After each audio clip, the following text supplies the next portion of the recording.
All right, everyone. On today's episode of Mic Drop Monday, we have author Stephen Grant, and he worked as a rural carrier for about a year during the pandemic. And he's got a lot of stories in his book, which you can get on audiobook or get the regular book. But me and one of the brothers, Abraham from Louisiana, we both listen to the book. And so we ask him a lot of questions and we talk about a lot of things postal related, letter carrier related, a lot of stories, and we just have a good time amongst carriers. So check it out.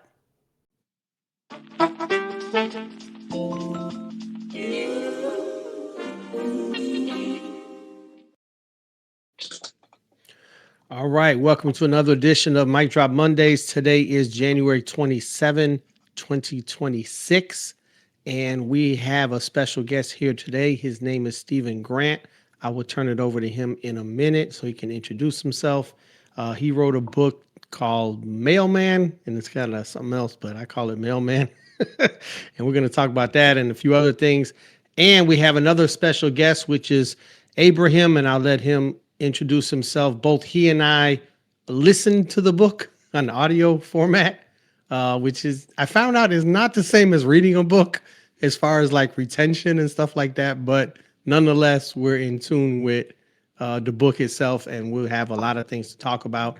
And Abraham, I don't know if you want to introduce yourself as far as you've never been on the show before, or maybe you have. I don't think you have. No. Where you carry mail at, some maybe your background, how do you pronounce your name, the Okay. basic stuff. So my name's it's Abraham Askar, but everybody calls me Abraham. I've been carrying mail for 20 years. I started in 2006 in Marrero. Been in the union ever since I started. Yeah, started right after Katrina. I just got back home. I was stationed overseas in Kuwait. Came back home, applied for the post office, and they pretty much hired me as a vacuum into the post office because of all the carriers that left after Katrina, like all the displaced people. So, yeah. Man, that sounds like there's some interesting stories there with all of Yeah. that. So, Awesome. All right, so I guess we're going to have some questions for our special guest here. And I think, Stephen, if you want to start just by explaining your journey and the book, how it came Sure. about, a little bit about the book maybe, and then we'll go from there, I guess. Yeah, the first thing I wanted to say was I've gotten a lot of Abraham wrote me. I've got a lot of carriers write me, and they've all listened to the book, and most of them have listened to it on their route. Right. And when I was carrying, I was always listening to an audiobook or a podcast. Like once I got myself organized enough that I could do anything other than chase the clock. And I only carried for a year. So I've had all these people write me like, oh, I just retired. I carried the mail for 30 years. I carried the mail for 20 years. And it's humbling to talk with folks because I know how hard the job is. And I just think, wow, somebody's able to do that work for 20 years. And it takes a special kind of person. You know what? One of the other advantages to the audiobook, in addition to me able to listen to it out on the route, is you sound just like the book. It was like a flashback. It was like, wait, oh yeah, that's the same guy, because you read the book yourself. I read the book myself, and it's funny they don't like to let. I mean, this is my first book. Learned a lot in the process, and one of the things I learned was they don't like to let first time writers read the audiobook. A lot of times, if it's a celebrity or somebody, they want the celebrity voice. But first time writers, a lot of writers are not good readers. And so I told my agent, I was like, look, you got to get me this audiobook. The accents in Southwestern Virginia are really particular. I would say you were doing the voices and everything in the book. Yeah. you even spoke French. Yeah, there's French in there. Yeah. And it's funny, the producer, the guy that was doing the audio recording with the engineer, I was lucky that he actually spoke fluent French, and he's just like, hang on, we're going to re-record that. I want to talk to you about your pronunciation a little bit. So like we drilled that a little bit before we laid that one down. But anyway, Simon Schuster was cool, and they let me do the audiobook. And so I really practiced a lot before I went into the studio to record it, and I wanted to make sure I could keep all the voices straight and all that stuff. But it was good. I had a lot of people say, like, I listened to the audiobook and then I went and read the book. And I've had friends of mine that read the book. It was just like, all I could hear was you. Right. I could hear your voice while I was reading the book because they knew me. So for better or for worse. But yeah, it was, if you had told me when I started the job that I would write a book about it, and then I get to do the audio book, and then I would connect with all these letter carriers all across the country, I wouldn't have believed you. I didn't think anybody wanted to read a book about delivering the mail, quite frankly. But I've had so many other people reach out to me that have said, I was fascinated. I didn't know anything about casing the mail. Like I thought the trucks just came with the mail in them, and that the mailman just drove from house to house. And so kind of that behind the scenes look at what happens, back on the floor, sorting your parcels out, the hot case, all of that stuff, getting your flats integrated. I thought it was boring. I hated casing the mail. God, I hated casing the mail. But I don't know if anybody likes casing the mail, but it's weird. I love casing my route. I'm like, because I'm a nerd and like everything goes in a particular space. Like I'll put certain things behind certain things based on the size of it, or just I love casing my route, but casing another route, that's for the birds. Like that's it's horrible. It's boring. You can't find shit. I hate it. No. I tell them, send me to another route on the street before they make me case. So right. No, I every time I got sent to another post office for a little bit during the holiday rush and during peak season, and it was outside of Roanoke, next town over. It was absolutely at the limit of how far they could send me. It was like just under 60 like 50 miles or something. I think it's 50. Yeah, it was like right under the limit. Yeah. And I asked my shop steward at the time, can I grieve this? And he's like, nope, you got to be able to do it. And but the first time they stuck me in front of a case, I just went tilt. Like I was like, I cannot do this. I don't know this town. I don't know this route. I don't know anything. I said, I will run parcels till the cows come home. Just let me do my system. So they gave me a Metris van, and I went out and ran parcels for a couple of days. But I did get to where I was pretty comfortable with it, casing it. Yeah. So for those that haven't read the book or know anything about it, like, maybe give a little background as far as your life. How did you end up in the post office? What years did you work there? That kind of thing. Sure. So I was I delivered during the pandemic, and I was there because of the pandemic. So right at the beginning of it, I was doing consulting work. I live in Blacksburg, Virginia, beautiful little college town in the Blue Ridge Mountains.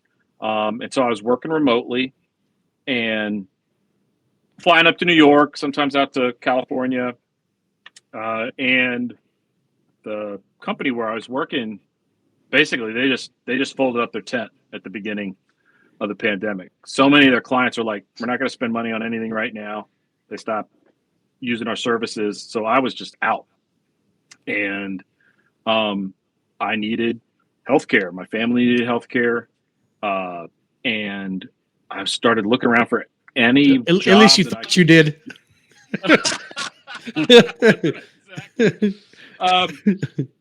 Yeah, we'll let them read the book to find out why that's funny. Yeah, and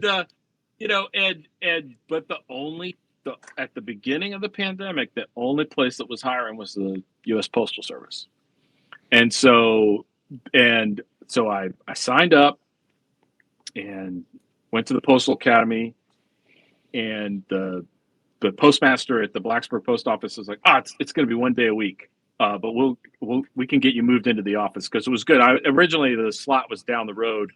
Blacksburg was like just a few minutes. The MPO was just a few minutes from my house, and so I carried it for that whole year, from kind of April to April.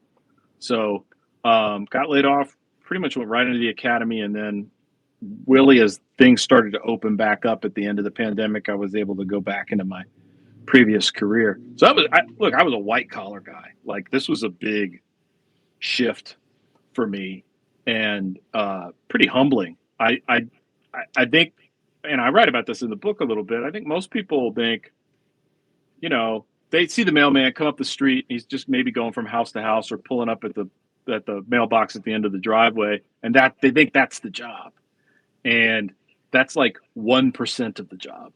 Right. It's all the stuff before and then at the end of the day, and a new route or crazy customers or crazy weather or dogs or you name it. Like it was so much wilder than I thought it was going to be. And I don't know how much of that was because it was the pandemic, but I don't think so, because every carrier that has written me has been like, yeah, I don't think people understand. Like, yeah, that's how it is. That's how it is. That's how it is. Yeah.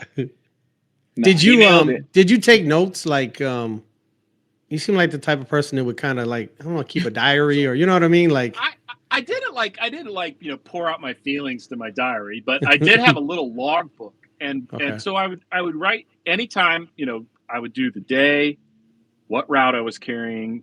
Oh, you're the Union steward's best friend. You're the guy we need. Like, what happened there again? I'm like, Dustin, who is my regular on my route, and he's now the shop steward for the rural carriers in Blacksburg. Awesome dude, great guy. And he was just like, always when they post a schedule, take a picture of the schedule with your phone. So because when they do the little switcheroo and come in and say, oh no, you were scheduled on Wednesday. I was like, nope, it says NS right here. But I would jot my schedule down. I would do my odometer if I was driving a government-owned vehicle, or my POV when I drove my truck. I would write that down, and then there would be little notes that I would write in. So I always wrote the weather down, and so it was just like super cold today, sleet, and I'd put the temperature in and how much I'd estimate what I thought the wind was, because I do that when in my fishing log too. I write down what the conditions are. I guess I am that guy, Mike. Do you still do that? Like, how's the weather been the last couple of days in Virginia? Oh my God! All I've thought is how glad I am that I am not carrying the mail right now. It was 0 this morning when I got up. I'll tell you, the day after Christmas, the year I was carrying the mail, I got up and it was still dark out, and the thermometer said 5 degrees, and I took a picture of it because I said, like, man, you're going to go out there today and you're going to carry in this. And it was windy and it was bitter cold. And so when I had those notes, and then crazy stuff would happen, like hornets or wacky customer or whatever, I would jot that stuff down. And so I tell my wife and my kids these stories when I would come home from work, and they were like, you've got to write this down. You've got to do a book of this. I was like, no one's going to want to read a book about this. And I wrote a detective novel some years earlier, and I was trying to talk to agents about that. And the guy who was ultimately my agent, he read the detective novel. He's like, I really like it. I think you're a good writer. I don't do fiction anymore. Do you have any nonfiction stuff? And I'd written 2 little essays about my time as a letter carrier. I said, well, I got these couple of things I wrote about when I was delivering the mail. He's like, that's a book. We're going to sell that book. And so that's ultimately how I did it. But honestly, if people hadn't been saying, like, these stories are nuts, you got to write these down, I wouldn't have thought there was an audience for it. Yeah. What's that old saying about, if you wouldn't believe it, if I made this shit up, you wouldn't believe it, or what, whatever. That's exactly right. That's exactly right. Yeah. How's the weather in Louisiana? Sorry. It's actually, it was cold yesterday, but today started off with a jacket, ended off with short sleeves. So, you're good. I'm good. I'm always marveled at people that live south and, like, a little bit of snow or just a little bit of cold. It just like throws the whole thing out of whack, and there's seems to be more of that, nowadays, I guess. Well, yesterday they told my daughter to do classes from home. She's in high school, and my wife got to work from home. And actually, my son's classes were at home also. So the city of New Orleans shuts down when it's below freezing. Was it just because it was cold, Abraham? It was just cold. It was just cold. It wasn't wet. It was cold. But, I was surprised. We didn't have too many call-ins. We had only 3 people call in. And I think it was more due to Nobody was there to be with their kids while their kids were off Yeah. of school because the schools were shut down. So Hey, let's this is a good segue because that was what was happening during the pandemic. It was crazy that everyone's like, oh, we're working from home, and we weren't, not at all. When Stephen, did you start like right before what was the date when you started? I started in April, so everybody had just started working from home, which was weird. I had been working remotely before the pandemic, right? So I knew what it was like to be on Zoom calls during the day. I'm here in my little office down in town. But to your point, my experience of the pandemic, totally different than everybody else's. Like, I went to work with a bunch of people at a new job. I was out and I was seeing new people every day. Everybody else was kind of stuck at home. And as the mailman, you got to go out and often, I mean, I talk about it in the book quite a bit. It's like the number of people that, as I was walking a parcel to their front door, so not just going to their mailbox, we're out in the country. So people were like, I haven't seen another person in 2 months. I haven't seen another person in 6 weeks. Hey, how are you? They always wanted to talk. Right. See if you can just stick around. It's like, okay, it's been great. I got a truck full of mail I got to deliver here. Were you guys worried at all? It was a weird time, and we didn't really know how the virus spread, like scientifically, and like there was a lot of talk it could spread. Like I'm the parcel. Like if somebody touched the parcel and then it gets to your post office or whatever, and I don't know, different people would take different levels of precautions, and you tried to like not appear to be crazy. You're like, I'm not crazy, but maybe I should, maybe I should wash my hands more often, or you just kind of didn't know. Nobody wanted to be too crazy, but you didn't want to be stupid either, so. At the beginning, I always wore gloves and a mask in the office. In the office, was just terrible. But it was like there were people that were just like, I'm not doing that. Just from the very beginning, we're just like, I'm not wearing a mask. Let the chips fall where they may. let the chips fall where they may. And it's what was fascinating to me was in that year, I don't remember any of the carriers actually getting COVID. And I don't know if it was because we were physically active and outside and in the sun a lot, but people were not wearing masks. We were not socially distanced. If you're slinging parcels, you're respirating a lot. A lot of people's relatives got it, but the letter carriers didn't get it. There was some data from early on in the pandemic that suggested that if you used tobacco, like you smoked or you dipped, that the nicotine blocked the receptors of the virus, and there was no shortage of tobacco. There was no shortage of tobacco use in our office, so maybe that had a protective quality. Wow. Mandatory smoke break. Get out there. That's right. I do believe the being out in the sun does have something to do with it too. That helped us out. Just being out there in the fresh air. So. Yeah, I never got it. I carried that whole year and never got it. And then when we took our first vacation afterwards, that's when I got it. Right. And so, and by that point I'd been vaccinated, and so it certainly, I guess, made it milder than it would have been. But it was just like that whole time. And I'll admit that by the time I'd done it for 6 months or whatever, I started casing the mail with the mask around my neck. And right. We got real lax after a while. We got really lax. That's right. Yeah. But particularly early on, when you were coming up to somebody's house out in the country, you would see them inside, like looking through the window at you, and like I always made a big show, like I had a mask on, I was wearing gloves, but as it went on, customers were so starved for human contact. They went, oh, what's it been like? How's your job? Like, oh, I haven't seen you before. And so I think you can't keep people apart. I think ultimately is what it was. And I think being a letter carrier was really, that was like a sort of a soft part of the job, was being there for people and giving them a little bit of interaction with the outside world. Yeah. I mean, just that.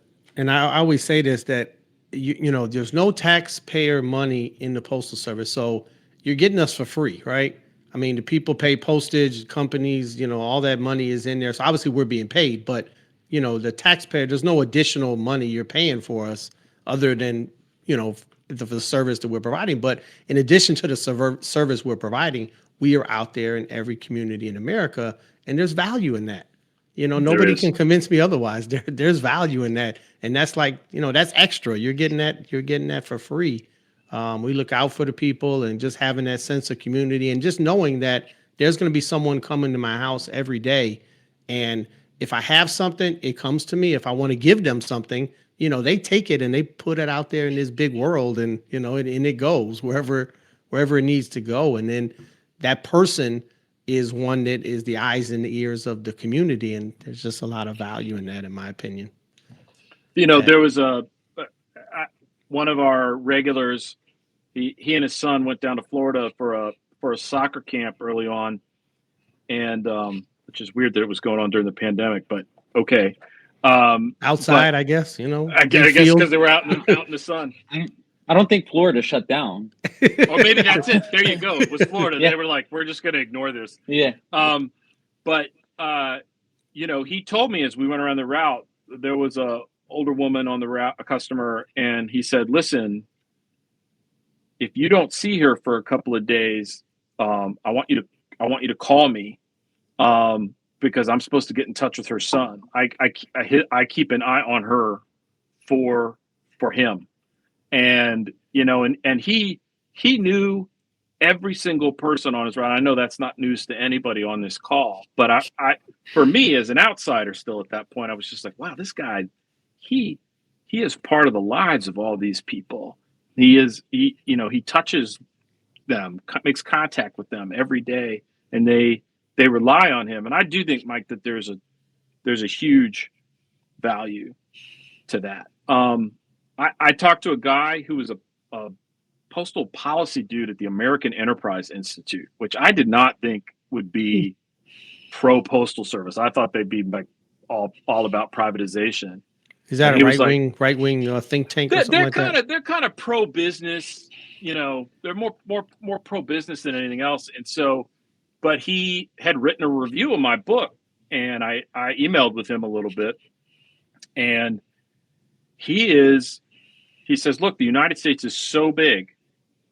We're so spread out as a country. We do so much commerce through the mail that you could never privatize it. It's like the internet. It's a service that the government provides that provides multiples of value beyond what, because we don't take taxpayers' money. It is, a self-funding service.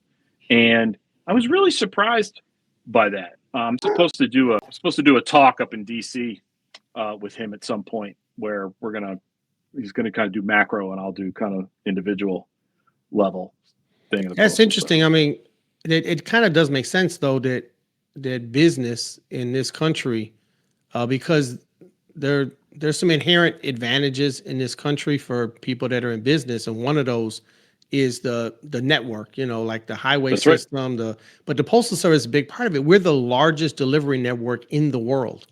And there's no other country has replicated the postal delivery network. It's unique to the United States of America. And hell, we go Alaska, and, we go farther than just the continental United States, but it's a tremendous delivery network, and it keeps people together for like communication purposes, but also for business purposes, for any purpose. So the question I have, and I don't know if, I guess, you kind of opened up the topic, and it's been in the back of my mind a lot. Where does the Postal Service go now? Like, what is the economic model for the Postal Service in the modern era? Because the model has been for the past, 50, 60, 70 years, that first class mail, the Postal Service has a monopoly on first class mail. Like, nobody else can send first class mail. Nobody else wants to send first class mail. And so first class mail brought in a lot of revenues, which offsets the Postal Service's universal service obligation. That's but right. Now that we're seeing the first class mail volume go down, and it's not probably coming back, I don't think that's the model. And you're It's not gonna seeing, come back. yeah, you're probably not. I mean, but you're seeing small parcels, and Postal Service has always delivered everything. Like, we deliver chickens, we deliver whatever, Yeah. it doesn't matter. So why does it matter that it's not an envelope now, it's a small parcel or it's a whatever? Who cares, right? But the difference is there's no monopoly on it. And the monopoly on the mailbox is not as valuable if the private company is just going to throw it on somebody's porch or whatever. And so then the revenues are not coming in to offset the universal service obligation, which is always a growing obligation, not just because of like rising whatever fuel or inflation, but also because every day there's more deliveries. Every day, there's And the expansion. consumer expectation. Consumers learn new habits, and they have learned the habit of I go online, I click on something, and it comes to my house, and it's brought by a letter carrier or the UPS guy or some other form of courier.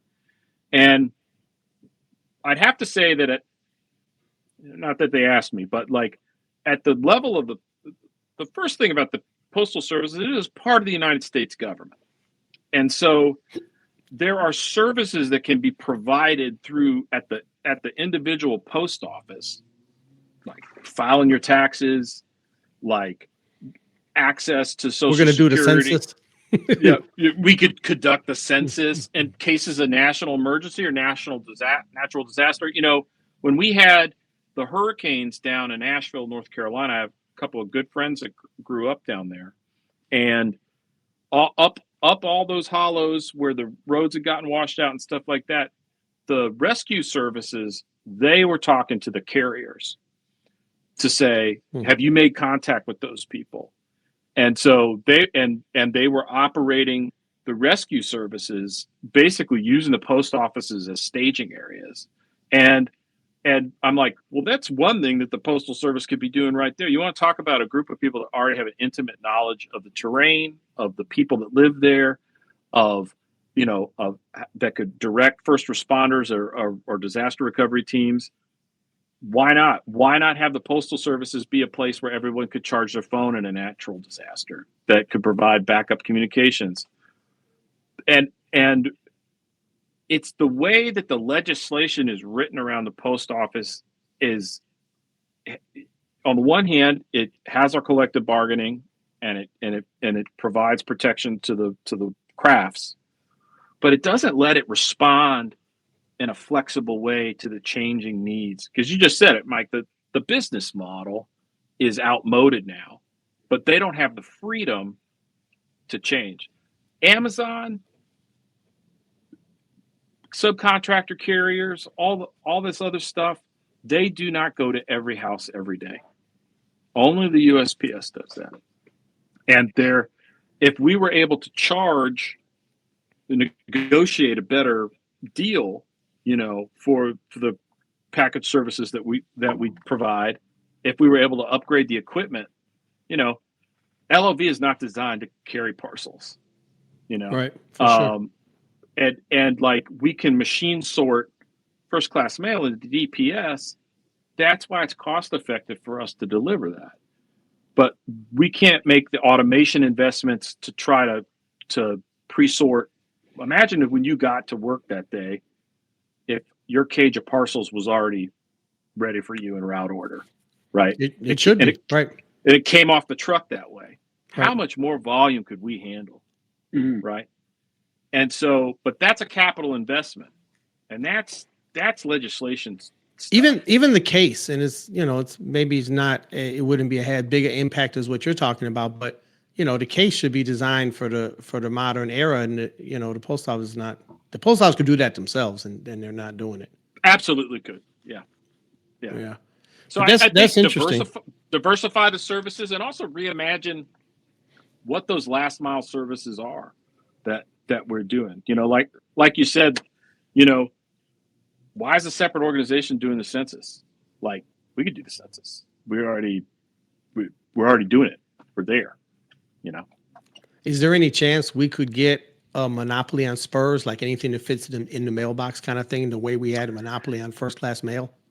Depends on who's in Congress, but it would make things easier, wouldn't it? I mean, like, and I think I would argue that there would be real economies of scale that could be realized through having spurs and even parcels up to a certain size, and then let UPS and FedEx do the big stuff.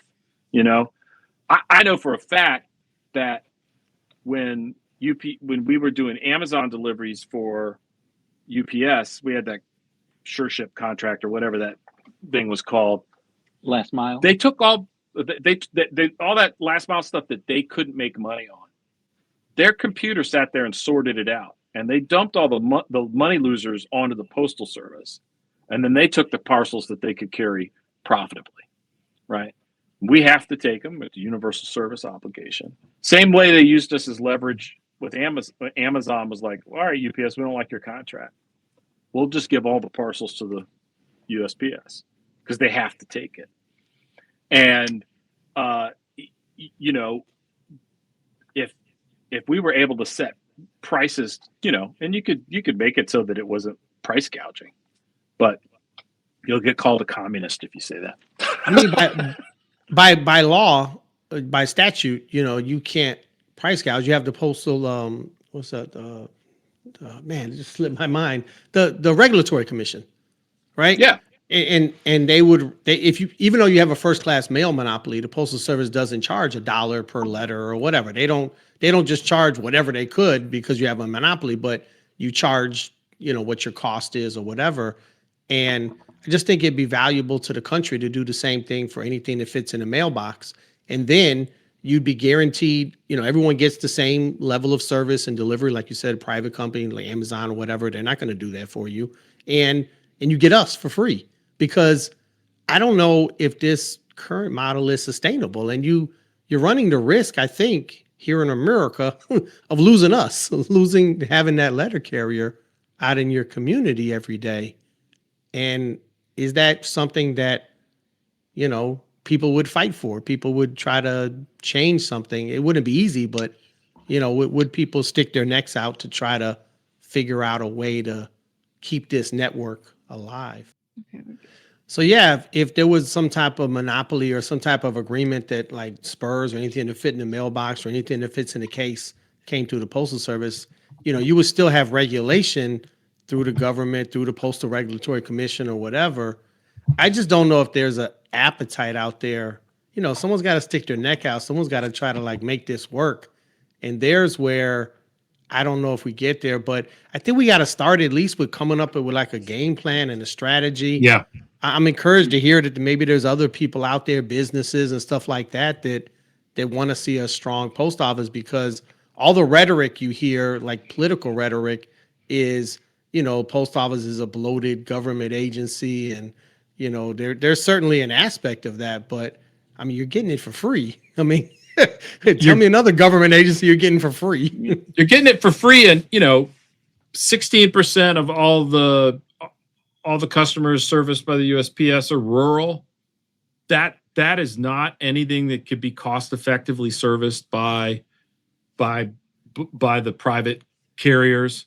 You know, that's 1 in 8 Americans, and then you start to talk about the fact that, again, we go to every house every day. There are, I wish I had the figure off the top of my head, but it's hundreds of billions of dollars of economic activity from small businesses that people run out of their homes that are serviced directly by the United States Postal Service. Yeah. So all this talk about what, you know, we want to support entrepreneurship. It is a backbone of growth economically for this country. We want to support the middle class. Well, where's the one part of the middle class that is growing in the United States? It's people that run small businesses out of their homes. And the USPS makes that possible, right? So you would think, I wish people would hear more from places like the American Enterprise Institute about, like, you know, Mike, you said it. It's like the FAA makes it possible to fly affordably in this country, right? The highway system makes it possible to travel long distances affordably, and it's democratized that. You know, the government scientists invented the internet, you know, and look at all the wealth that's created. The Postal Service has been doing that for 250 years. from the beginning of this country. It's how we've conquered distance in this country to allow growth and connect the people. And let's not forget, that's not going to be the last pandemic.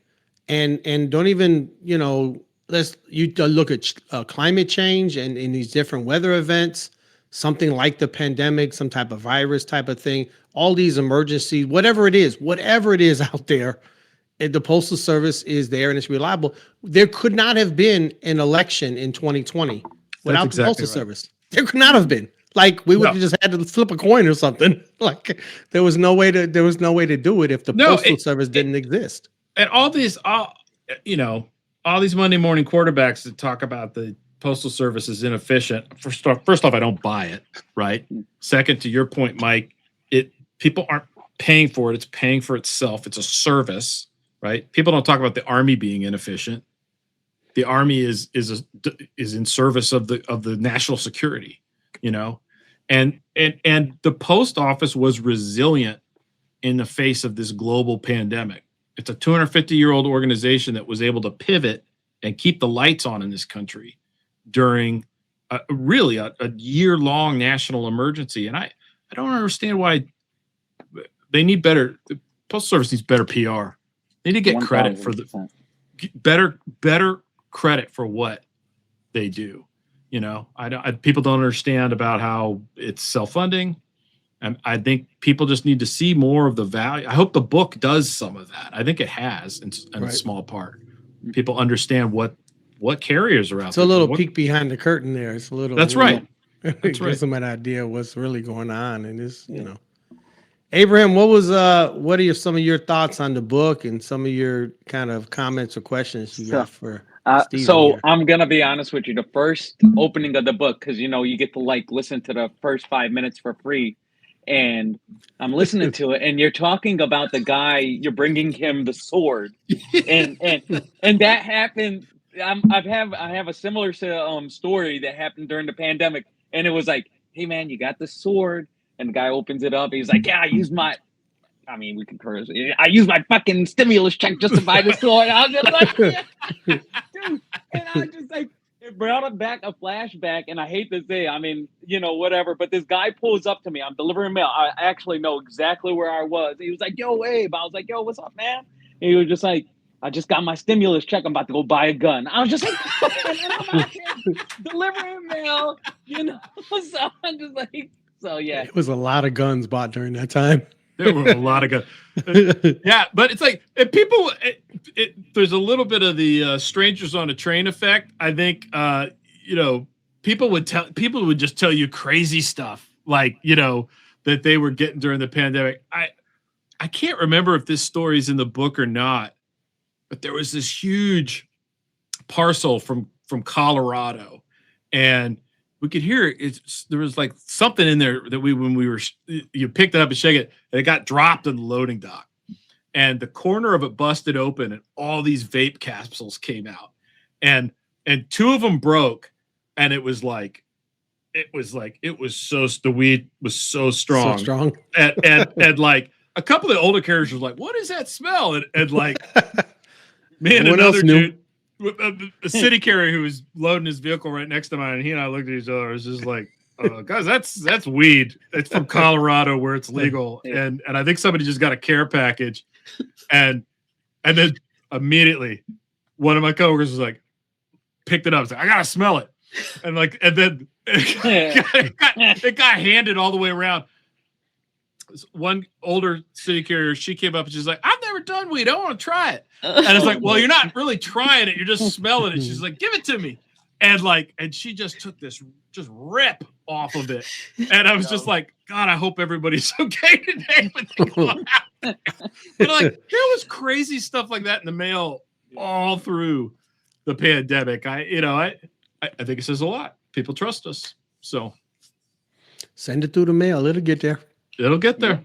Yeah, It'll get there. I think you said in the book, people send money through the mail all the time and whatever. Just you're like, all right, we got you. Yeah. Chickens. I deliver chickens all the time. Little baby chicks. The live chicks. Rooster. Yeah. So chicken feed, the dog food, the dorm refrigerators. There was the Yes. one guy that thought I was going to put the furniture together for him. I remember that. Yeah, that was in the book. It delivered a See, whole. It was a whole office. You know. Like you're saying IKEA, man.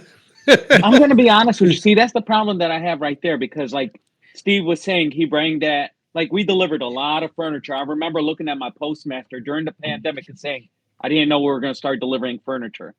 I'm wondering if we're making money off of these big parcels because I spoke to somebody that actually worked in DC on management side, and he was just like, dude, if you leave your route to deviate for a parcel, we lost money on that parcel. I'm just like, dude, but and we're like, I had 3 large parcels on my route the other day that I had to deviate to get out my truck. So I'm like, what are we doing? Got to stick with the smaller stuff, the stuff that's going to make us money. I mean, if they want to send the big stuff in the mail, just charge them for it. So that's why I think the business model has got to be obviously the letters and the flats, but also the small parcels. But the other thing is, when you're talking about the Postal Service and the value, I mean, we're vetted. That's right. You can trust us. There's a background check. There's a whatever. There's some accountability there, which is just not there for a private company, man. People are trying to figure out, like here in Chicago, they're always trying to figure out how to give access to Amazon. And do you want them to have access? You kind of don't. Like, you want your packages, but you don't really want them having access into your buildings and stuff like that. But the Postal Service, you trust the letter carrier. They have access, and you want them to have access. And it's just a different relationship. There's postal inspectors. There's in the federal government. I had at my last job, I had 2 laptops sent to my home from New York, and they were sent through FedEx, and they were both stolen out of the sorting facility in Roanoke. And you could see the package. It just you watched it come down the East Coast to hit Roanoke, and then it just got there, and then that's it. And like the guy picks it up, is like, yeah, this is a laptop, and it's gone. I'm not saying theft never happens in the Postal Service, but not like that. And a good friend of mine, my fishing guy I've known for a long time, and he's really into these high-end knives. He collects these sort of craft knives that a blacksmith is making. And these things are not cheap. They're like $300-400 a knife. And they're all out of this one place called Fiddleback Forge down in Georgia. And they were sending them out by FedEx, and somebody figured out in the FedEx sorting facility, oh, it says Fiddleback Forge. It's full of high value knives that I'm going to sell on eBay. Right. And so I said, you should tell your friend that he should send that stuff by the Postal Service, because it's not going to get stolen. And they did. They switched over to sending everything by priority mail because they could track it, and it was protected mail stream. And that's an example of, like, the Postal Service doesn't get credit for the incredible service that it is, right? It's just like, your mail is protected by federal agents. The postal inspectors are protecting the security and sanctity of your mail. And all the carriers are vetted, go through a very serious background check, all that stuff. Yeah, I think what we're running into now, and it's gotten worse since the pandemic, and I don't know how it was, you were in like 2020, 2021, or just 2020? And in 2021. 2020, 2021, yeah. Yeah.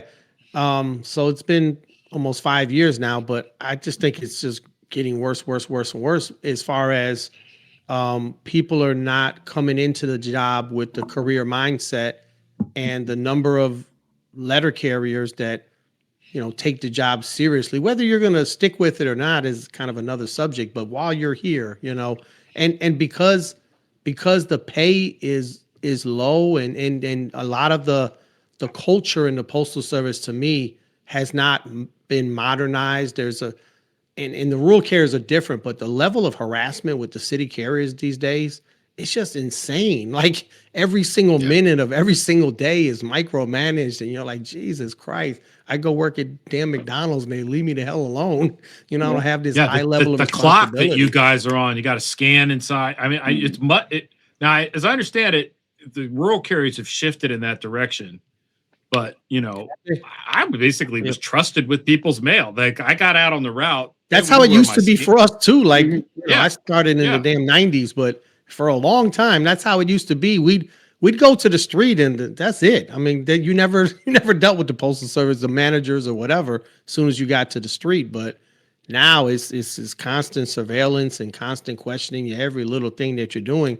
But between that and some of the low pay and some of the scheduling issues, you're just not attracting, and I always give the example, there's a veteran's preference. And that's another thing. You say, wow, veterans get a preference. This is a place where our veterans that serve their country, like Abraham here, they come back and they're able to get a decent job and a middle-class job, that kind of thing. Well, they don't want the job. The level of number of applicants coming in, they just don't want the job. Go ahead, man. Just jump in. You ain't got to raise your hand. Mike, I was going to raise my hand. Excuse me, sir. But I remember when I took the test, you had to take the test to become a city letter carrier in 2006. They rented the Hyatt agency right next to the New Orleans Superdome. They had to have at least 2,000 people inside there taking the test with me. Wow. I'm like, oh my God, how am I going to get? Yeah, how am I going to get this job? Because I remember you had veterans preference. Yeah. And I told this story to Grant over email. Like when I was graduating from high school, I was driving down the street one day and I seen a mailman delivering mail to a 4-foot gate and 2 big dogs were trying to get to him. I didn't know dogs were going to play with him or they want to make him lunch, but I was just like, hey, you know what? I would never do that job. Then when I got home from the military, they're like, oh, they're hiring and they're paying this much an hour. I was like, sign me up. You got the veterans preference. And I don't know, are they even doing the exams anymore for new carriers? Or? Nope. The 473 battery test. Do you know, Stevie, if you took that test, the 473 battery test? I think I took that. Yeah, I took a test. They've discontinued it now, but maybe then I don't know what year they stopped doing it, but they're not doing it anymore. I was surprised that and I have a master's degree. I was like, man, this test is not trivial. Like I remember taking that test and going like, I had to think about it. And then I remember at the academy, like just, standard versus first class, pre-sort, what conditions under which, UBBM doesn't get forwarded, there's just a lot of little rules that you had to know. And at every stage of the job, I was surprised with every little part of it was harder than I thought it was going to be, much less what the reality of it is like when you get out there on the street. And it does worry me if you're not attracting people that are motivated, quality folks that they could go into another job if they wanted to, everybody I knew in our office, the character's named Hank in the book. He was one of my instructors at the Postal Academy. He's a city guy. He was a shop steward in his shop, and he was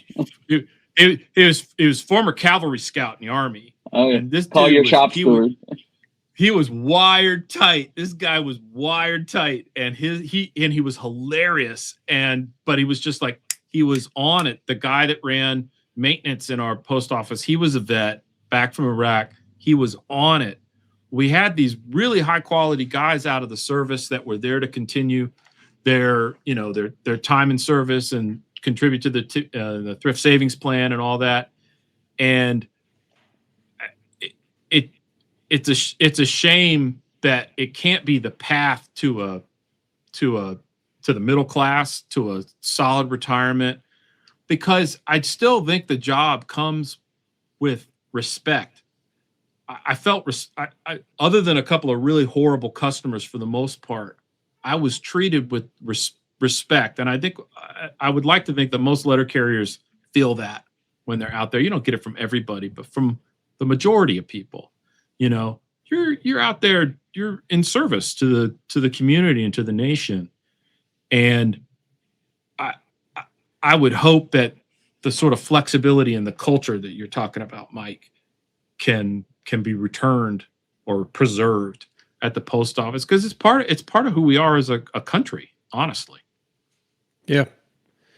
Yeah, it's not gone, but it gives me great like sadness or whatever it is. It just angers me, whatever that it's going in that other direction. And you're like, Yeah. oh man, this should be a job everyone's proud of. You're a pillar in the community. You Yeah. walk tall. It's a job with a Yeah. lot of dignity. And at least we know, right? Like sometimes the general public doesn't know, but we know the physical demands of the job. Like we know that it ain't easy. Like we're getting the job done and it's not easy. And we're being hopefully, which, that's the part that's not happening the way it should, but we're being treated with the dignity and respect that comes with the effort and the value that we bring to That's the right. table. And it's just not there right now in a lot of places. And it's diminishing. And I think we got to solve both problems. I think within the Postal Service, and like you said, it's still pretty efficient, but man, there's a lot of inefficiency too, Absolutely. Like the hiring process doesn't work well. The grievance process doesn't work well. There's way too many supervisors, in my opinion. There's a lot of things like that I think do need to be changed. And then the business model, it just really needs to be upgraded. But if we can do all that in the next, 5 to 10 years, because otherwise you lose it. You gotta. Yeah, that's right. You got to get there sometime soon here, I think. It definitely needs to be fixed. I think that the post office, not that I can't believe people will be like, oh, we're just going to privatize it. Nobody's going to take it. I'm going to be honest with you, with the door-to-door delivery around the whole nation, you're going to have like CBUs in the middle of nowhere that you're going to go pick up your mail from. So what they need is someone to come in and fix the post office, because what's going on now is. And they need the they'll just take freedom to do that. Yeah. Yeah. Well, the authority to do it, right? But someone will take parts of the post office. They'll just take different parts, and it'll just be chaos and madness and mayhem, and you won't have any reliability, and you won't know what to expect, and you won't have a dependable person in your neighborhood every single day, like you do now. And so, A good friend of mine. Good. I just wanted to say on my one soapbox thing about privatization. It's a good friend of mine lives in the UK, in the United Kingdom, where I lived there for a couple of years working, and they privatized the Royal Mail, and it's just murdered it. Different things got sold off for parts, just like you said, Mike. And the British people had, frankly, a mail service that was modeled on ours, where they were getting delivery every day to their door. Or was ours modeled on theirs? It's a little bit of both. Benjamin Franklin actually was a postmaster for the British Crown before he was first postmaster of the United States. Yeah. And he did that to make money. The guy that was the postmaster in Philadelphia would not carry Franklin's magazines, and that was where he was one of the wealthiest men in America at the time. And he had kind of a publishing empire, and this guy would not carry his mail. He was a competitor publisher, and so Franklin ran for the office so that the Postal Service would carry his magazines. And how ironic, the Postal Service is a level playing field. That's right. If you open up a pizza joint in the neighborhood, the Postal Service takes your flyers, whatever. That's right. That's right. It's an equal opportunity type organization. I was going to ask if you have looked. Could you have a background as an economist or something like that? I'm a behavioral economist. Yeah. Okay. I don't even know what that means, but okay. That's okay. The question I have for you, I don't know if you've looked at this. So I guess Amazon brought in like $6 billion into the Postal Service last year, and everyone thinks that the contract they have doesn't pay enough. Like we're not charging them enough, kind of thing. But of course, there's volume. There's a huge volume of parcels, and that means something for any company. And so the Postal Service gets $6 billion in revenue. Well, they're saying that they're not going to renew the contract with Amazon this year, and instead they're going to sell off, I guess, what I call capacity at the loading docks, at the docks in the post offices, and they're going to do what they're calling a reverse auction. Have you heard anything about this or looked into it at all? I've heard whispers of this. I have not actually gotten into the model of it, but I mean, it basically sounds like that they're gonna leave the last mile to contractors, but use the Postal Service as a district, as basically as the distribution network then to those post offices, and then people who are not letter carriers, who are not union, are going to pick that mail up. And No, I don't think that's what it is. That's not what it is. I think that, so like Amazon, so you have like if you're a eBayer, Sure. you put a parcel into the system, you hand it to the letter carrier, you take it to the post office, it gets into the system from the beginning in the first mile, and then it goes through the Postal Service distribution network, and then it comes out on the back end and gets delivered on the last mile. So it's, all the way it's in the Postal Service. Door to What door. Amazon's been doing is Amazon just does drop shipments at the offices, at the delivery unit. They pull up and they drop all their stuff at the delivery unit, and all they want to pay for is the last mile.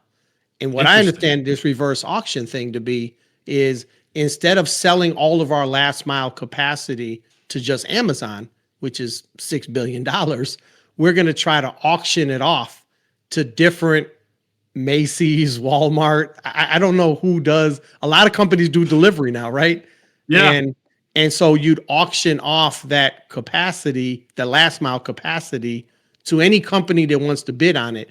And in theory, the cumulative economics of those bids would be higher than what Amazon pays, because you're giving Amazon such a reduced rate. And of course, Amazon only gives us the stuff they don't want to deliver.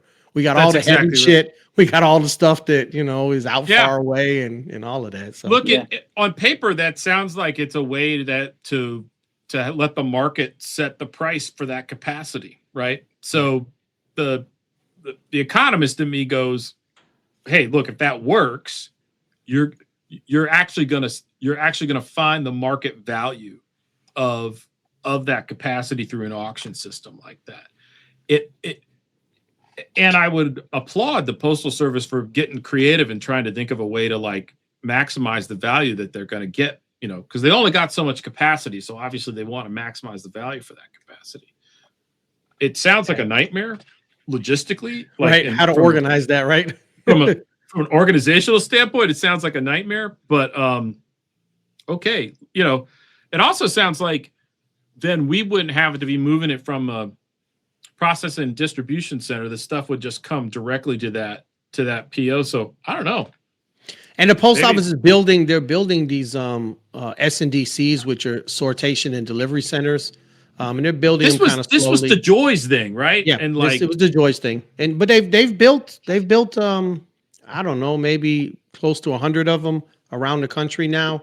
Originally, I think they wanted to do like 400 or something. So it's going slow, but those S&DC facilities have this small parcel machine right there. It's like, you're working in the plant.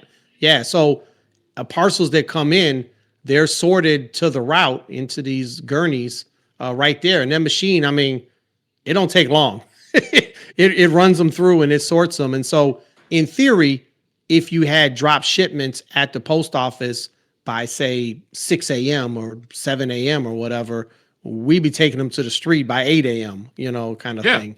And that would work. But how do you organize all these different companies to bring their stuff to the Postal Service? I don't know, but that's very interesting. That's a software problem, right? And so so there are a lot of coordination platforms out there. I mean, like that's how Uber works, right? Uber matches supply and demand. They're basically talking about, it sounds to me like they're trying to set that up to work at the post office. Devil is in the details with all of that stuff. Uber delivery, they say, is the largest growing segment of Uber.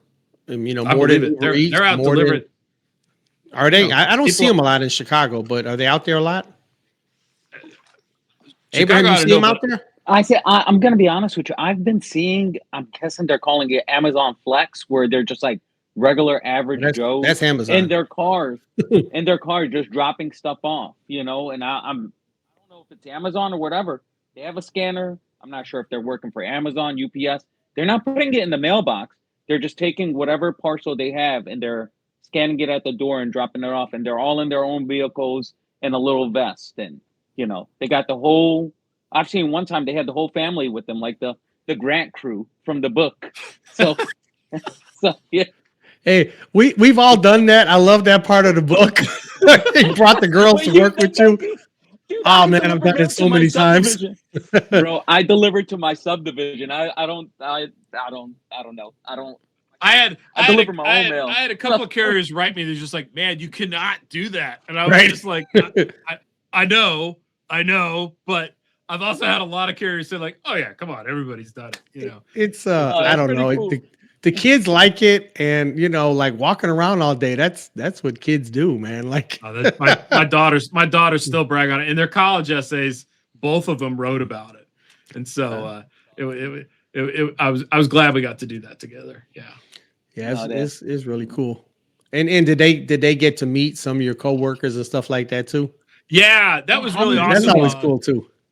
Yeah, and when we did the launch for the book here in Blacksburg, and like Dustin, who was my regular, he came, and a couple other folks from the MPO came, and it was really great. And I let I let the characters of Kat and Cash, Dustin and Sam, who helped me so much that year.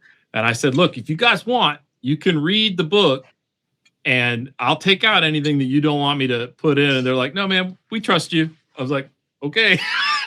And but they were both very happy with how it turned out. So it was great. So my thing is, when I read that, when I was listening to that part of the book, I was like, where did he put them in the morning? Like, did you go? I forgot. Did you pick them up? You go pick them up, right?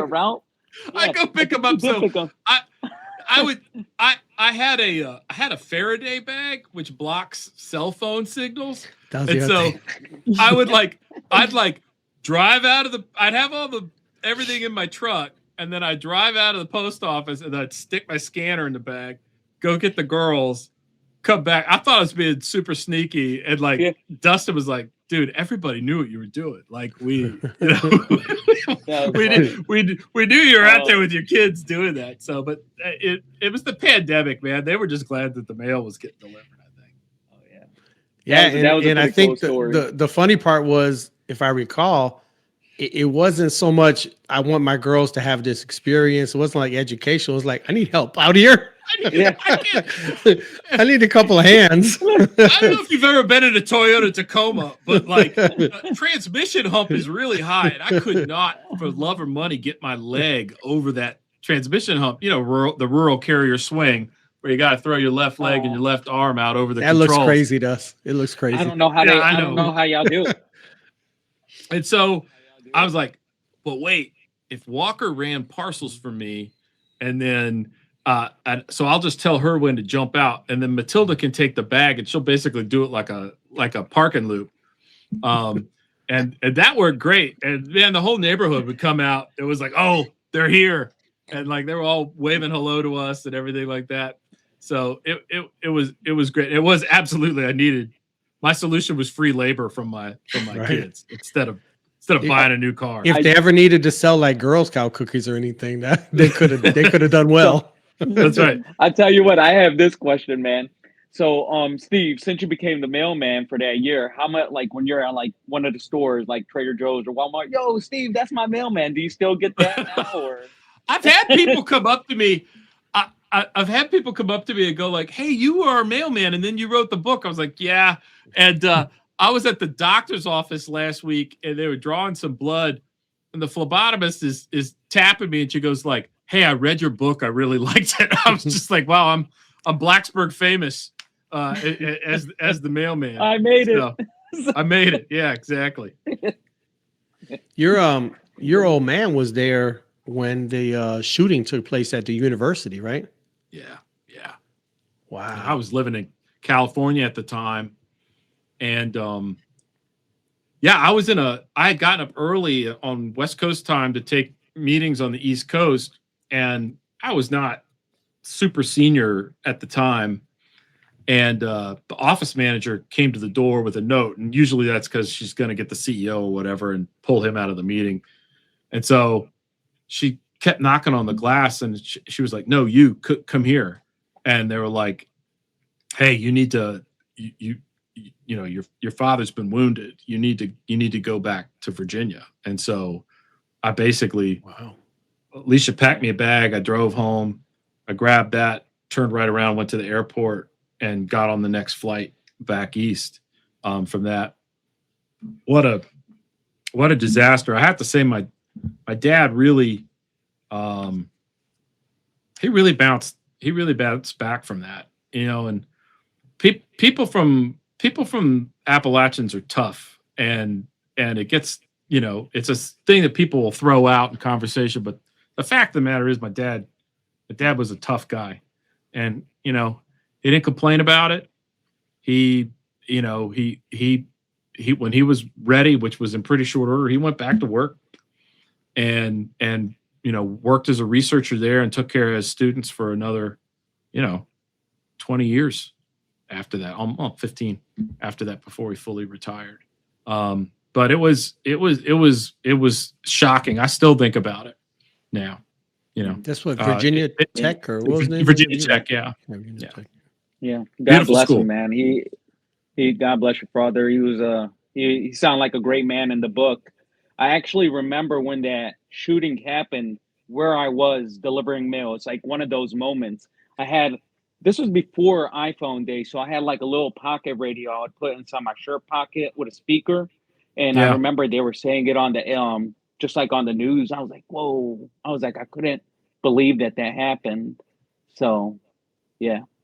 I worked with a young woman here, who she had seen it happen. She was elsewhere in the building, and it was an L-shaped building, and she could kind of look across and see what was happening. And she was quite affected by it.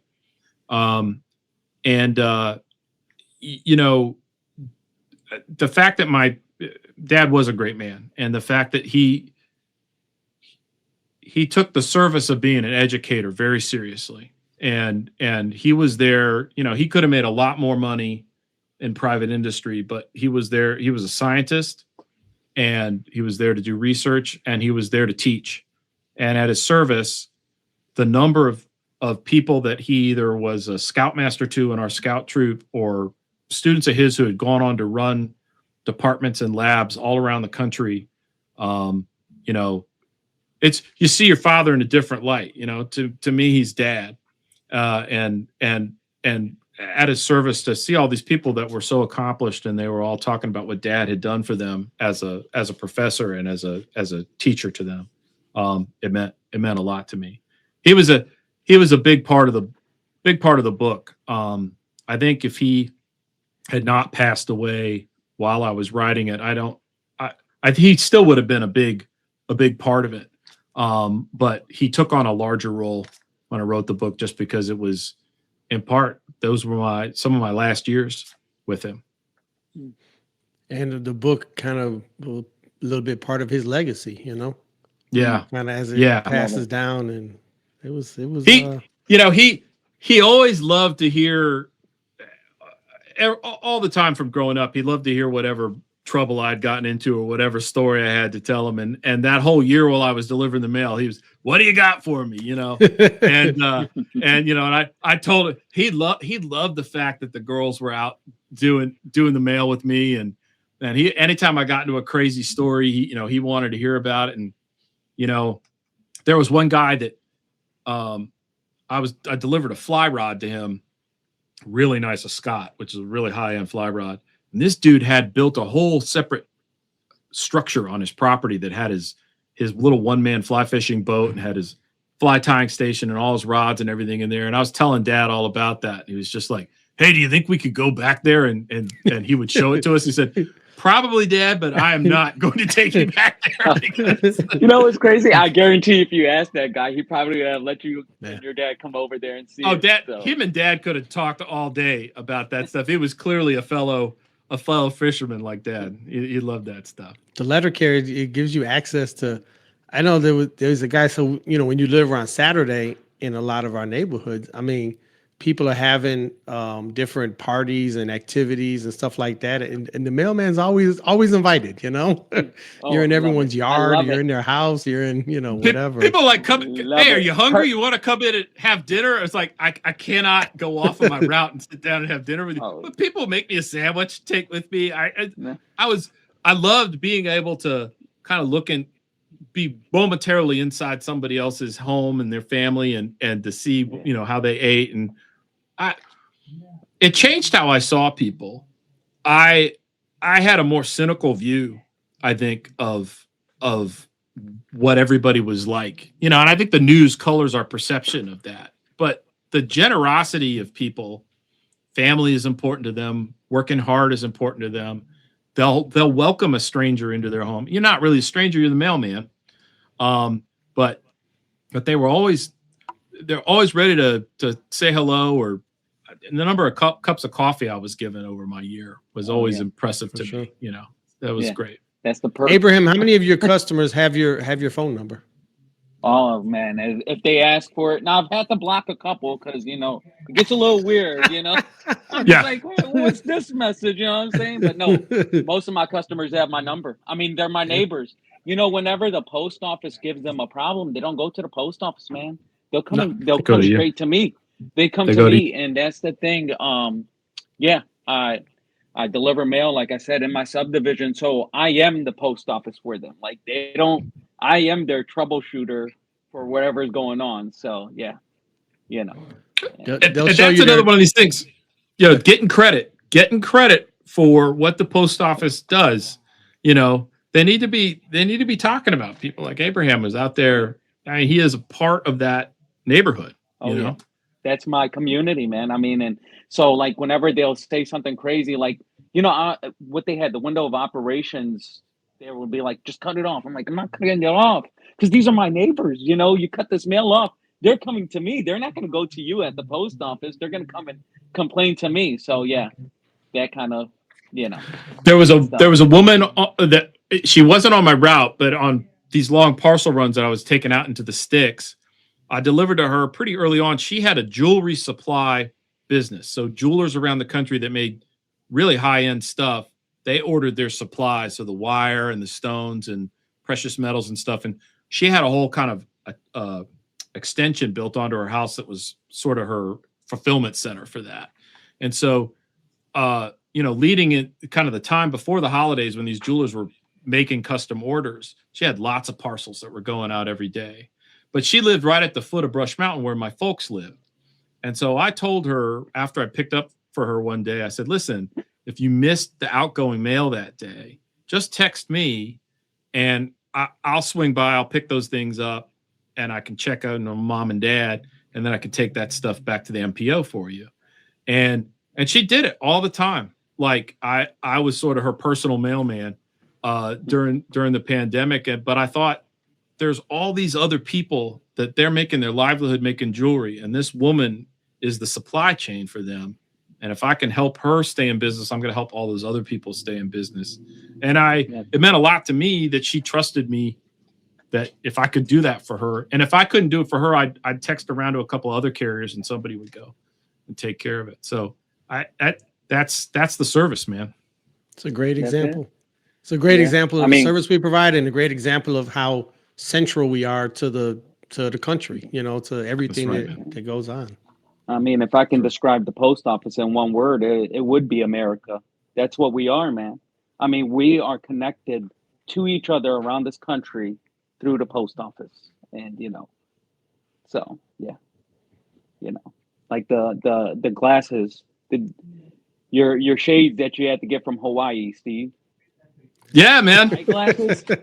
So, yeah, my eyeglasses, and then they just plopped it right into priority mail, and it was in my hands, and and we accept that as just like, oh, that's just the post office. It's miraculous, And one of the things that Kevin Kozer, the guy from the American Enterprise Institute, said, he said, the models that work in Europe and the privatization that they've tried to do in Europe with different postal services too small. He said these puny European countries, don't have the scale that America has. Only the Postal Service can handle that. He's exactly right. It's true. The 100%. footprint of the United States is bigger than all of Europe. That's exactly right. Yeah. Sarah, you got any questions? Not really. Figured we checked, before we, I'm just listening, Sarah's been holding down the fort. She's awesome. Yeah. She'll cut out any mistakes we make. She'll take care of those for us. Sometimes. I wanted to say, can I say one thing for you, Mike, and just about unions? Go ahead. This was not my first union job, but there have been two important stretches of my life where I would not have had health care if it were not for unions. So when I was in graduate school at the University of Iowa, the graduate students were not being given health care. They unionized, and United Electrical 896 said, okay, we'll take a bunch of crazy grad students from a university. They can join our union. And they became our representation. And that was our power of collective bargaining. And that's why me and my family had health care during that time. They won that in the contract. They won that in the contract. And it's the same thing that happened for me when the pandemic hit. The way I got health care was thanks to the Rural Carriers Union. And I think it's another thing that would be lost. It's such a huge group of people that are working hard for this country, and unions are how they are treated fairly. And I think, Mike, it's why you've got an activist spirit about this. You're there for the carriers. The carriers have to come together in solidarity and stand up for themselves. And that's how we create an equitable society in the face of all these forces that want to kind of pull us apart and atomize us and keep us isolated from each other. And so I just think the solidarity of unions bringing working people together is just so crucial. And that's why I was very excited to be on this podcast today.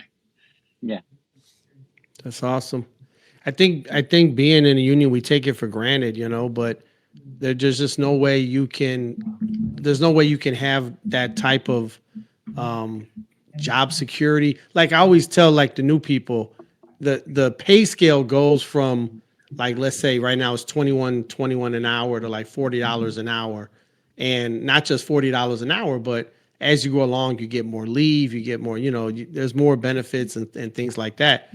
Don't you think the employer would love to let the people go that have 5, 10, and 15 years in and hire a new person all the time at a much lower rate? The only thing that stops them is that you have a contract that says no employee may be disciplined or discharged except for just cause. You have to have that protection language in there. And there's just a lot of little things. And then the other part of a union, which we don't recognize sometimes, is the fraternal aspect of the union. That's right. We're all in this together, and so we help each other out in any number of different ways. And until you've kind of experienced that, you just kind of don't know. The other thing about it, and I don't know, I think rural care, it's got to be because it's the law. It's an open shop. And that's right. And, most unions would say that's not right because you have to legally represent everyone, but you're not necessarily receiving the dues money. But it's kind of a good thing. It's like our people voluntarily want to be part of this union. That's right. And it means something different to them. When you do something voluntarily, it just means something different. And we're pretty successful, way over 90% of letter carriers, city letter carriers at least, join the union. And that's I think that keeps us on our toes a little bit there too, Nothing wrong with that. No. I don't think that's all of it. Whatever. Maybe, I guess it's got to be me. Maybe because I'm moving the cord. I don't know. It's I weird. think it might be you, Mike. I think it could be you, pal. Yeah, I think that's when in doubt. But they say whoever smelt it dealt it. I'm glad If I'm you muting even know, it's myself and probably proving you. my case. I'm about to You're get kicked off the embarrassing us, podcast. Mike.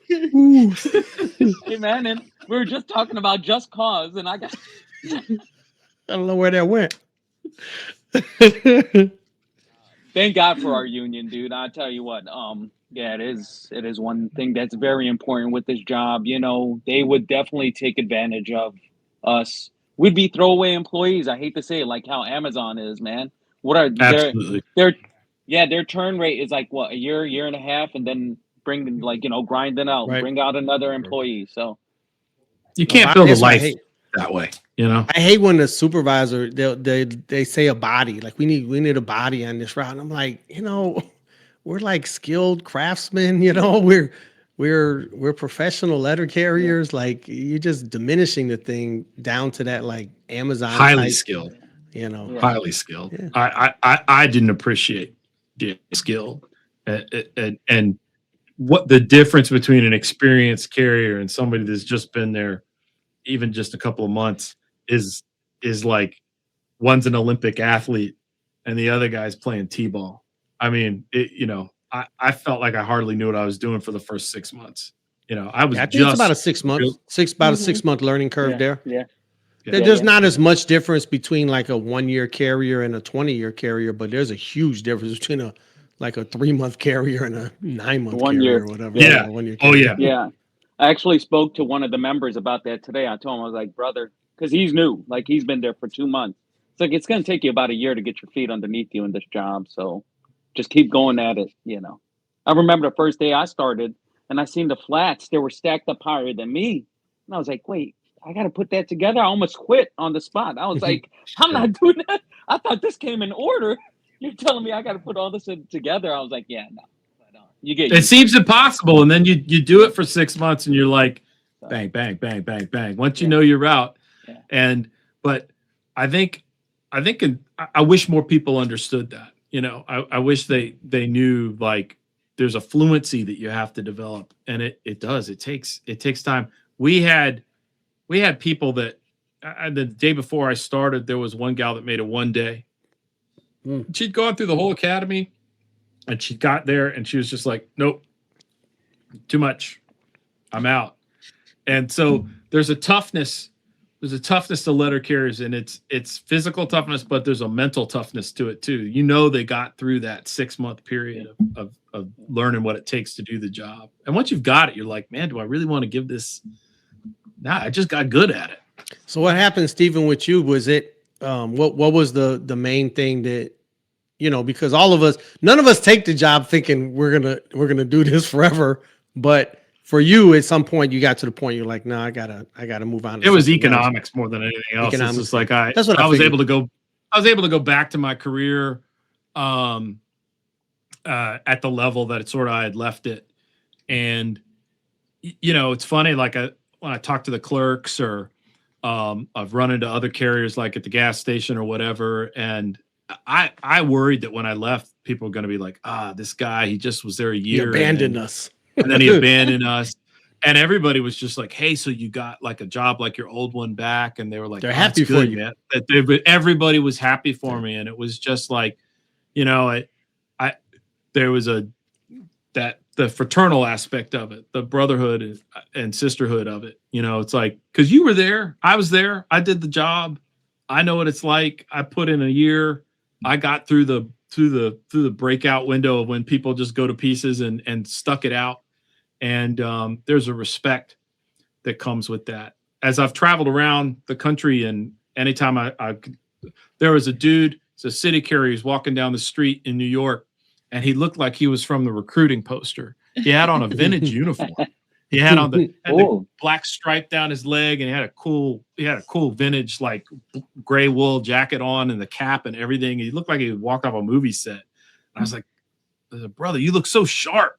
Like, and I explained, you know, I had carried the mail and had a great conversation with him. And it was just like, I've really enjoyed that. I've really enjoyed being able to meet other carriers. I talked to a dude in Hawaii, and he was pretty new on the job. He had just been in it for a couple of months, and I was like, how you holding up with the heat? And he was showing me how much water he was drinking. I was like, is that just straight water? You cutting Gatorade in there? And he's like, no. I was like, dude, you gotta be cutting that water with some Gatorade in this heat. And so he's like, and he ran into me a few days later. He's like, I've been putting the Gatorade in. It helps a lot, you know? And so it's just like, but you know, cause you've done it, you've done the work. And so it's been it's been great being able to just still be part of that and talk to guys like Abraham who reach out to me and I don't know what it's like to do it for 20 years, but I do know what it's like to go out there and do it.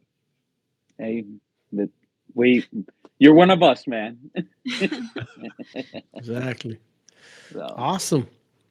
Well, I don't know if you guys got any further questions, or Stephen, if you got any final words. I think we need to, tell people how to get the book. Or yeah. My wife's we gonna kill me. I was gonna say, yeah, plug find the this, book, right? That's right. Yeah, the name, my pen name is Stephen Starr and Grant. The book's called Mailman, and if you pretty much Google Mailman book, you can pull it up. I'd encourage people, if they can't get it at their local independent bookseller, you can go to bookshop.org and buy it through an independent bookseller, and that money goes right to small business, who a lot of books get shipped media mail through the Postal Service, and it's if you read that is taxpayer funded. That and the Matter for the Blind, I think, are taxpayer funded. We won't talk about that. you think of Congress we got to for pay that. for something. Yeah, that's right. But it, and so yeah. To my brother and sister carriers out there, you can listen to it on audiobook. I've gotten a lot of that. In fact, that's the predominant mode. I think that most of the carriers have absorbed it. I love getting those emails from like, I listened to your book on route. I was laughing out loud, and it was great. So please, and I'd be happy to sign anybody's book if they want me to do it, if you order that through Blacksburg Books. And as we talked about before, Stephen does the audio himself, so he does the voices, he does the characters, so it adds a little bit to it for sure. No, it's great. I got my autographed copy. I listened to it, and it was so good. I got an autographed copy coming to me, hopefully in the mail. Steve, tell me you're using the mail. So, tell me you used the. No, it's coming through me. I'll probably deliver it to my house sometime after this. Well, we got the snowstorm, so it's probably delaying stuff. But probably gummed up along the way because I just signed it, man. It was just a couple of days ago. Yeah, so I'm gonna put it right there on the coffee table, man. So you'll be part of the family. So it's a good book. And any carriers out there listening to the book, listening to this, check out the book. You'll love it. Shoot Stephen the email, get the autographed copy. So, all right. I think that's a wrap then on that note. Thank you guys. Stephen, really appreciate you coming on, sharing some time with us, and talk about the book and life and being a letter carrier. And it's been great. It was awesome. Really appreciate Thank y'all for having me. Thanks a lot, man. Thank you. Guys.